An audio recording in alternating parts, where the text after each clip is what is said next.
até com a questão da cultura, que contratam bandas que difamam a mulher, que colocam a mulher no segundo plano, isso não é discutido, e inclusive com verbas, através de licitações de bandas que tem esse trabalho, que tem esse nicho, digamos, de mercado, de denegrir a imagem da mulher, das minorias, negro, playboy, não sei, não vou tocar nesse assunto. Mas, por si só, a mídia já faz uma censura.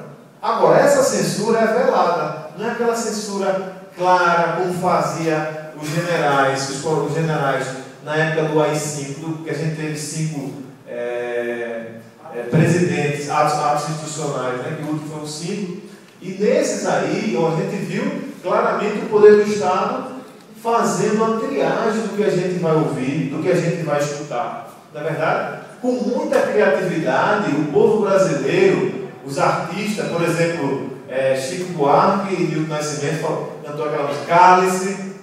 Cálice no sentido não de cálice do bebê, do objeto de povo, mas do termo calar. Cálice, afasta de mim esse cálice, Pai. Naquela época a gente era muito criativo.